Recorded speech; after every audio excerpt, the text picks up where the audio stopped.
Uvaženo predsjedništvo, uvaženi kolegi odbornici, poštovani predstavnici medija, zaposleni u stručnim službama opštinske uprave. Kada sam prvi put pre više od 5 godina dobila poverenje za obavljanje funkcije predsjednika opštine, znala sam da to istovremeno znači mnogo truda, energije i stotine sati rada na poboljšavanju života svih stanovnika naše opštine.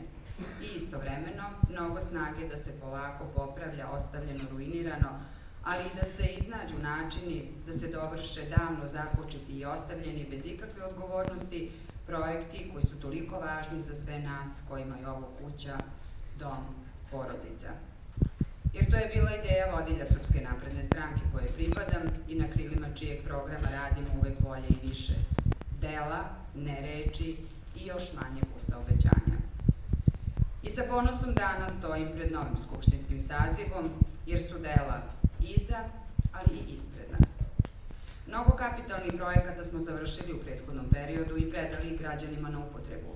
Mnogo kilometara puta smo izgradili i olakšali našim ljudima u svim naseljenim mestima opštine Kovin. Mnogo velikih, a na izgled malih, sitnih stvari smo u selima uradili i zato je kvalitet života u svim mestima sada vidljivo bolji. Industrijska zona ima više pogona.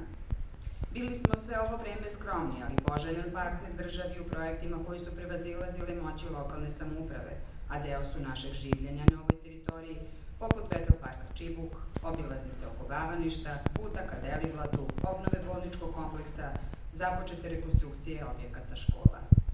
Uvaženi odbornici, kada sam posle izbora 2017. godine nastavila da vodim opštinu u situaciji u kojoj je Srpska napredna stranka pobedila na lokalnim izborima, osetila sam još veću obavezu da opravdam ukazano poverenje, ne uljuljkujući se ni trena, sa saznanjem da moramo još bolje i više. Danas sam sigurna da sam zajedno sa svojim timom, ako ne sve, onda ogroman deo uradila dobro, jer kako drugačije da protumačim podršku od preko 65% koju smo dobili na izborima.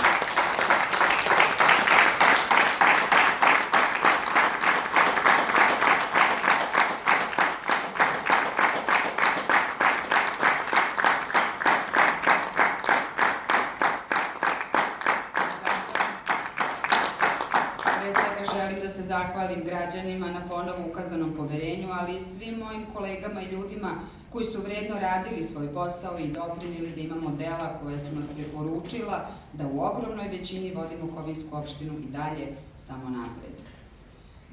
U skorom narednom periodu izneću detaljniji program za budući period, ali jedno je sigurno.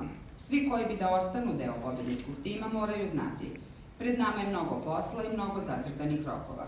Kovin zaslužuje da konačno izađe iz okvira nedovoljno razvijenih opština, da zaposlimo ljude, da porodice ostanu ovde i da ne zaboravimo obećanje dato meštanima naših sela, ravnomerni razvoj za lepši život svih.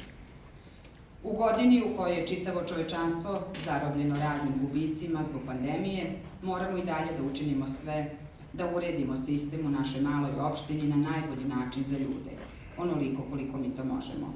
Obećavam, učinit ću sve da lakše podnesemo izazove. Hvala vam na poverenju.